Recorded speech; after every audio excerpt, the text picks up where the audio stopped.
Hélène Carrière-Dancos, Bonjour. vous êtes, je l'ai dit, spécialiste de la Russie et puis tout récemment lauréate du prestigieux prix espagnol Princesse des Asturies dans la catégorie des sciences sociales. Alors ce matin, on ne va pas tourner notre regard sur le monde hispanophone, mais plutôt vers l'Est, le Levant. Les gouvernants du G7, les Américains, les Allemands, Français, Britanniques, Italiens, Japonais et Canadiens sont réunis au Japon jusqu'à dimanche, sur fond de soutien de Pékin à Moscou. Mais avant de parler de ce sujet, il y a une présence qui est très attendue, celle peut-être de Volodymyr Zelensky. Sa présence en personne au sommet du G7 aurait une valeur symbolique très forte, selon vous? Extrêmement forte, parce que il y a quelques années, le G7 était devenu le G8 pour accueillir le président de la Russie. Aujourd'hui, il n'y a plus de... Je dirais la Russie est exclue, et c'est Vladimir Zelensky qui vient au fond faire le 8e. Donc, si vous voulez, c'est un camouflet pour la Russie. Ou c'est en tout cas le témoignage de tout ce que Vladimir Poutine a perdu dans cette équipée ukrainienne. Une sorte de passage de relais entre la Russie, effectivement, et l'Ukraine prend la place de la Russie dans la conscience du G7. Et ça, c'est véritablement, je dirais, le signe le plus clair de tout l'échec de son opération. C'est-à-dire, il a payé un prix international absolument incroyable. Et vous l'avez dit... C'est pas le seul. Vous l'avez dit, effectivement, Vladimir Poutine, l'absent, bien sûr, de ce sommet, mais pour autant, il sera au cœur des échanges entre les puissants, puisqu'il sera question du renforcement des sanctions contre la Russie. On le voit aujourd'hui, le cadre qui s'applique actuellement permet visiblement des contournements, isoler économiquement la Russie, affaiblir ses capacités à mener une guerre. Vous êtes favorable à ce renforcement des pénalités? Je crois que de toute façon, il ne s'agit pas de ce que je pense, il s'agit du fait que la communauté internationale a décidé de sanctionner tout ce qu'elle peut, elle le fait. Je ne sais pas si les sanctions sont très efficaces, ça je n'ai pas d'opinion très précise là-dessus. Ce que je pense, c'est que, une fois encore, Vladimir Poutine ne peut mesurer le prix qu'il paye et incontestablement, lui, il pratique la fuite en avant. Il veut ignorer. Et c'est ça qui est très impressionnant parce qu'on se demande jusqu'où il ignorera. Vous pensez qu'il ne regardera pas un instant vers le Japon au cours de ces prochains jours? Forcément qu'il sera très attentif, vigilant, peut-être même réagira-t-il? Et au pire, il fera une déclaration stupide du genre je dispose du nucléaire. Enfin, non, incontestablement, il ne réagit pas. Il y a chez lui une espèce de passivité devant les événements qui est extrêmement intéressante. Enfin, c'est dramatique. Pour l'historien, c'est passionnant, mais c'est absolument dramatique pour son pays. C'est-à-dire que le pays s'enfonce, il est isolé. Et vous savez, il se passe tout de même quelque chose de très grave pour les Russes, que nous ne mesurons pas. Tout ça signifie que la Russie est désormais dans les mains de la Chine. Pour la Russie, c'est inconcevable. La Russie est un pays européen, toute son histoire a été orientée vers l'Europe, et il n'y a pas un Russe qui accepte l'idée de la sinisation. Et dans quel statut? Dans le statut de petit partenaire de la Chine. Donc, si vous voulez, le prix payé, ça, au bout du parcours, c'est le pire. C'est-à-dire la Russie est rejetée de ce qui est son destin historique vers la Chine. Alors on va justement effectivement parler de ce rôle de la Chine, de ce rôle peut-être de médiateur. Vous allez nous donner votre analyse. Selon le président français Emmanuel Macron, les leaders du G7 seront d'accord pour dire que la Chine doit exercer son influence auprès de la Russie pour qu'elle mette fin à son agression contre l'Ukraine. Il est trop optimiste, le président français? Ce n'est pas qu'il soit optimiste, il a raison sur un point. C'est que s'il y a un pays qui peut, non pas influer sur Vladimir Poutine, mais peut-être jouer un rôle malgré tout là-dedans, c'est probablement la Chine actuellement. Peut-être la Turquie aussi, si le président Erdogan est réélu, mais incontestablement, il y a des pays qui peuvent peut-être, je dirais, jouer un rôle. Bon, et ça, c'est tragique, si vous voulez, parce que pour la Chine, ça n'est pas simple. Elle ne peut pas obliger Vladimir Poutine à céder, et en même temps, elle a intérêt à montrer qu'elle est le pays qui est l'arbitre dans cette affaire. Vous dites c'est tragique. Pour quelle raison une puissance comme la Chine n'aurait pas un rôle majeur dans la résolution d'un conflit qui dure depuis maintenant plus d'1 an? Ah non, non, mais je ne dis pas que c'est tragique, parce que la Chine joue un rôle. Il est clair que tous les équilibres géopolitiques ont été bousculés par cette guerre, que le monde a glissé, enfin, je dirais que le poids essentiel de l'Asie est démontré maintenant, et en Asie, la Chine joue un rôle considérable. Bon, c'est pas ça qui est tragique, c'est une très grande puissance, c'est une très grande civilisation, et on ne peut que s'incliner devant son retour sur la scène de l'histoire. Mais c'est tragique pour la Russie, parce que elle dépend de la Chine. Et ça, je vous l'ai dit tout à l'heure, c'est fondamental pour les Russes, ce n'est pas pensable. La sinisation du pays, le glissement hors de l'espace européen est quelque chose d'épouvantable. Or, Poutine met la Russie dans la dépendance de la Chine. De tous les points de vue, et si la Chine arrive à, je dirais, non pas à mettre fin à ce conflit, mais à se poser comme la puissance qui est capable de parler avec les uns et les autres déjà, quelle autorité ça lui donne sur la Russie? Hélène Carrère-Dancos, effectivement, l'intérêt de la Chine, c'est que la Russie ne s'écroule pas, finalement. Éviter une humiliation de Vladimir Poutine? Alors ça, l'humiliation de Vladimir Poutine, je ne crois pas que ce soit le premier souci du président chinois.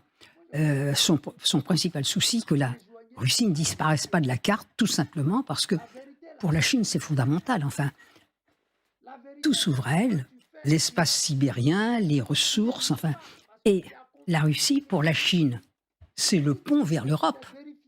C'est une domination européenne aussi. Enfin, tout le projet... La route de la soie, en quelque sorte. Absolument, c'est ce que j'allais dire. Tout le projet des routes de la soie, c'était une vision mondiale de la présence chinoise. Et la Russie, c'est le pont. La Russie est le pont. Pour l'Europe, elle est le pont vers l'Asie. Et pour la Chine, elle est le pont vers l'Europe. Donc, c'est là, je dirais, la domination politique, fut-elle discrète, enfin, car le président chinois est très, très adroit. Il ne se pose pas en protecteur. Il n'y a pas de vassalisation encore de la Russie par la Chine. Probablement, je dirais, la subtilité chinoise fait que ça se passera d'une façon élégante. Mais le fait est là, que Poutine n'a aucune autorité en face du président chinois. Voilà la vérité. Et que pour la Russie, c'est un, je dirais, tout l'échec de son histoire qui est en train de... Il faut pour autant que la Chine clarifie sa position vis-à-vis de Moscou. Je voudrais vous faire réagir à une déclaration de Joseph Borrell, le haut représentant de l'Union européenne pour les affaires étrangères. Nous ne pouvons pas avoir une relation normale avec la Chine si celle-ci n'utilise pas la forte influence qu'elle a sur la Russie pour mettre fin au conflit. L'Europe fait aussi pression sur Pékin. Oui, mais ça, je crois que M. Borrell se fait des illusions. Il n'a pas le poids nécessaire et l'Europe n'a pas le poids nécessaire pour faire pression sur la Chine. La Chine joue toute seule son jeu et elle sait elle est dans un moment tout à fait décisif. N'oubliez pas tout de même que c'est dans cette partie du monde, en Asie, que s'est jouée au fond, en 1905, la nouvelle relation entre le monde asiatique et le monde européen. La Russie a été battue par le Japon. Ça a été considéré dans le monde asiatique comme une révolution. La première défaite de l'homme blanc par un peuple de couleur. Bon, ça, on a oublié. Mais dans la conscience des peuples d'Asie, ça reste. Et à cet égard, justement, la prise de la Russie par la Chine, c'est fondamental. Enfin, c'est la démonstration que ce monde européen, ce monde blanc, pour parler comme on a parlé en 1905, eh bien, il n'est plus celui qui est dominant. Et c'est pour ça que dire aux Chinois, vous devez se faire ceci ou ça, ils ont leur propre conception, ils savent où ils veulent aller, ils ont un gage extraordinaire grâce à cette affaire, le président chinois a la main, au moins sur Vladimir Poutine, qui est complètement isolé. Même s'il est, il paraît de plus en plus inconscient et s'il fuit en avant.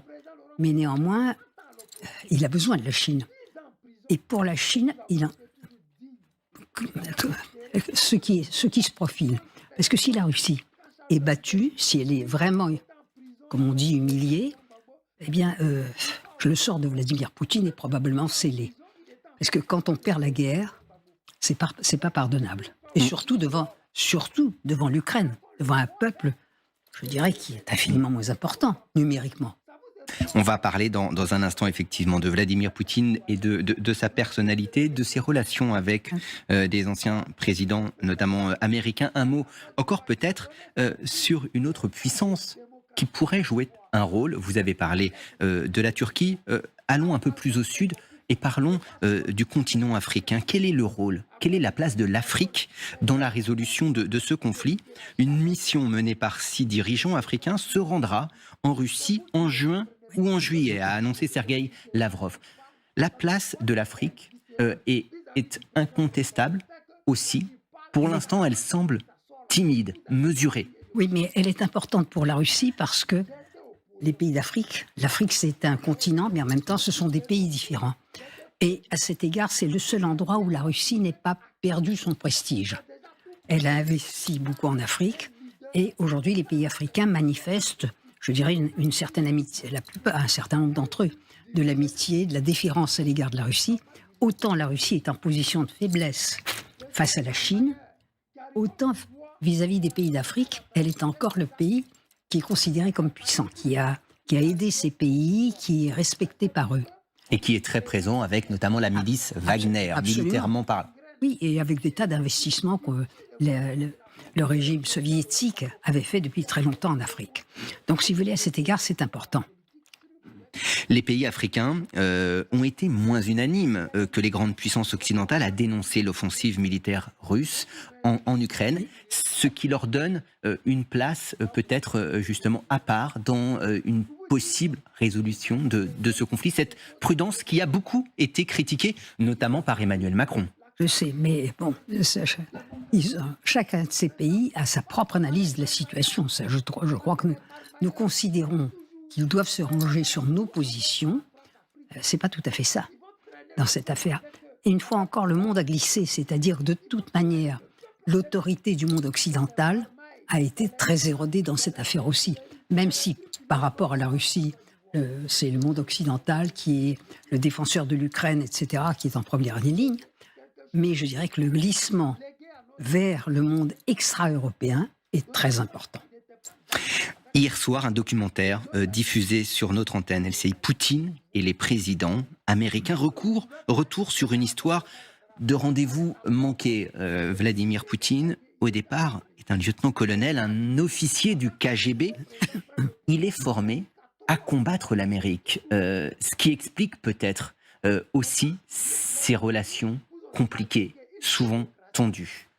Ce qui explique, c'est un homme qui a été formé pendant la guerre froide. Et en plus, par ce KGB, qui était une institution qui était très importante, mais qui a pris, dans les dernières années du système soviétique, un poids considérable parce que tout s'effritait en Union soviétique. Cela dit, je crois qu'il ne faut pas se tromper. Nous avons de Poutine une vision un peu étrange. Nous croyons qu'il a pris le pouvoir. Il n'a pas pris le pouvoir. Boris Eltsine l'a choisi, non pas par un choix délibéré, mais presque par défaut. Il était au bout de son parcours à la fin du siècle dernier. C'était tout de même le président de la Russie, et de la Russie qui était l'État continuateur de l'URSS, ayant récupéré le potentiel nucléaire et le siège au Conseil de sécurité, ce qui est fondamental. Or, Boris Eltsine était un homme quasi mourant à ce moment-là, d'une part, et deuxièmement, il avait besoin de passer le pouvoir à quelqu'un, mais il avait besoin de s'assurer que son successeur le protégerait et protégerait les siens. Il a essayé des tas de gens, et il y avait tout de même dans le paysage politique russe des êtres de grande qualité. Et il a essayé, il a imaginé plusieurs solutions. À la fin, par défaut, il n'en pouvait plus. Il y a ce Poutine qui était monté au KGB à Moscou, donc qui avait une position assez forte, qui semblait être un protecteur possible. C'est lui qui s'est trouvé. Mais je crois que c'est là qu'on se trompe, c'est-à-dire Poutine n'est pas... C'est un manipulateur, c'est un homme qui a été éduqué par le système dans l'idée, dans l'esprit de la guerre froide. Dans de combattre l'Ouest, et notamment l'ennemi numéro 1, les États-Unis. Absolument, qui sont là pour défendre la puissance de la Russie. Mais ça n'est pas Bonaparte qui s'empare du pouvoir, hein. Et c'est ce qui explique, je dirais, les évolutions de Poutine. Quand Poutine est arrivé, au fond, il a été tout à fait émerveillé d'être président. Il ne l'avait pas conquis. Et incontestablement, il y a toute une première période, et dans le documentaire d'hier que vous avez évoqué, ça ne se sent pas, on le présente vraiment comme l'homme qui a pris le pouvoir, pas du tout. Il est tout à fait épaté, ça explique que les présidents américains voient devant eux un homme et on voit ça sur les images, qui est plutôt timoré, qui n'est pas, c'est pas un va-t-en-guerre du tout. Oui, il y a parfois des déclarations un peu hautaines, un peu de cynisme parfois de la part de présidents américains vis-à-vis de Vladimir Poutine. Tout à fait, mais c'est ça, il y a une erreur de perspective. Simplement, au bout de quelques années, il s'est rendu compte que le système, au fond, que ce qui allait incarner, lui, président, une fois encore, c'est pas Andropov, c'est pas un génie véritablement de la vie politique, c'est un haut fonctionnaire ou un fonctionnaire moyen du KGB qui a exercé à Dresde, qui n'était pas un endroit formidable. Bon, je ne peux pas dire qu'il n'a pas un passé extraordinaire, mais il s'est révélé. Président. Mais il s'est révélé en fonction, pas de prise ou de conquête du pouvoir, non, mais après, une capacité le pouvoir forme les gens. Et là, au fond, ce qu'il était, c'est-à-dire un homme qui avait une passion pour son pays, ça, il n'y a pas de doute, c'est l'enfant de Leningrad. Et je dirais, quand il évoque le siège de Leningrad, lui, il n'a pas vécu, c'est sa mère qui l'a vécu, mais ça compte pour lui. Enfin, tout ça, c'est la grandeur de... Bon, il se trouve à la tête d'un pays qui a été un pays extraordinairement puissant, et je pense qu'il y a... Au fond, il a essayé de jouer le jeu, de devenir un président comme les autres.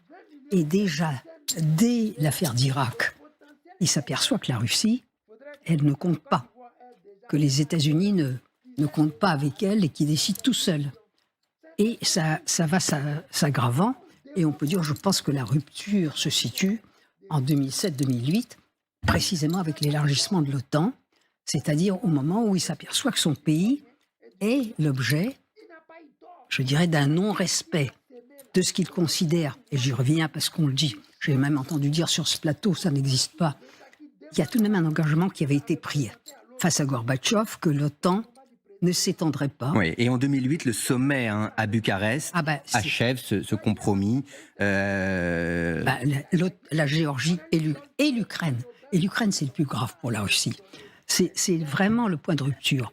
Et les Américains l'ont toujours su, parce que Brzezinski, qui a été vraiment un des conseillers les plus proches des présidents américains, qui était un Polonais d'une intelligence prodigieuse, Brzezinski avait une théorie, il disait, si on veut dominer la Russie, l'affaiblir, c'est en Ukraine qu'il faut le faire, il faut la priver de l'Ukraine.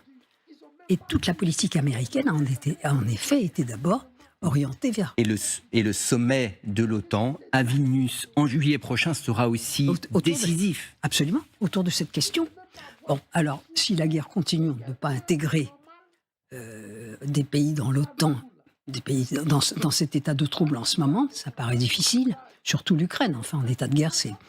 Mais la question est rouverte, et c'est absolument épouvantable pour Vladimir Poutine, parce que ça se terminera par l'Ukraine dans l'OTAN si l'Ukraine n'est pas défaite. Et elle n'est pas sur le chemin d'être défaite. Sur cette capacité de Vladimir Poutine à durer au pouvoir, éclairez-nous sur ses liens avec l'Église. L'Église orthodoxe russe a annoncé lundi que Vladimir Poutine lui avait donné l'icône de la Trinité d'Andrei Roublev. Oui. Elle sera exposée dans la cathédrale du Christ Saint-Sauveur à Moscou. C'est très symbolique. Ce don, c'est l'une des œuvres les plus célèbres de l'art russe. C'est une merveille, absolument. Cela dit, les rapports avec Poutine, avec l'Église, il faut comprendre quelque chose. Il n'a rien inventé.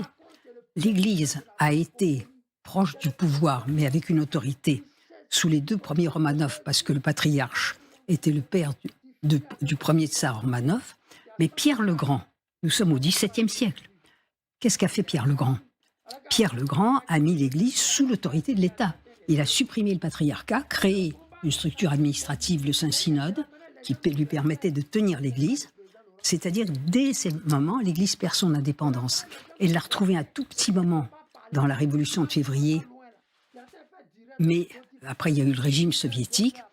Le patriarcat existe, mais le patriarcat existe je dirais sous la forme du synode, c'est-à-dire sous la forme que Pierre le Grand lui a donnée. C'est une vieille tradition, et en cela, Poutine est véritablement le continuateur d'une politique. Et évidemment, le résultat... Alors, parfois, il peut arriver qu'il y ait des moments privilégiés. À la fin du régime soviétique, le patriarche Alexis, qui venait d'Estonie, c'était un Russe d'Estonie, c'est qui est très important. Il avait donc une autre vision des rapports avec la Russie. Il a été un très bon patriarche. C'était un homme qui a gagné le maximum d'indépendance. Bon, son successeur, il est dans la bonne tradition des patriarches, pour qui l'Église est au service de l'État. Une dernière question, peut-être, il nous reste peu de temps. Dans son combat pour juger la Russie, l'Ukraine a sans doute remporté une bataille, puisque le Conseil de l'Europe a adopté mercredi la création d'un registre des dommages de guerre provoqués à la suite de l'invasion russe de l'Ukraine. C'est symbolique. Juger, punir, réparer aussi, c'est important. Et juger Vladimir Poutine ? Alors, juger Vladimir Poutine, je pense qu'il faut attendre la fin de la guerre, parce qu'au fond, dans le chaos de la guerre, c'est pas les choses ça me paraît tout. D'abord, il faut aller l'attraper. C'est pas si simple. Il peut être jugé en son absence, mais oui, mais ça n'aura ça passera. Il faut se méfier de ça. Non, ce qui est important, c'est de réparer. C'est l'idée qu'il faut reconstruire l'Ukraine et que l'Ukraine a démontré. Et c'est ça que je crois fondamental. Ce pays à qui Vladimir Poutine ne prêtait pas d'existence. On le savait qu'il avait une existence, on l'a vu grandir. Moi, j'ai toujours vu que depuis 1917, l'Ukraine qui s'est rassemblée et qui a été rassemblée en 1945 par Staline en récupérant des territoires sur l'Allemagne, elle existait. Mais elle a prouvé une capacité, je dirais, de résistance tout à fait extraordinaire. Il était clair que la nation ukrainienne est très consciente d'elle-même. Bon, maintenant, la partie est perdue pour la Russie, c'est terminé.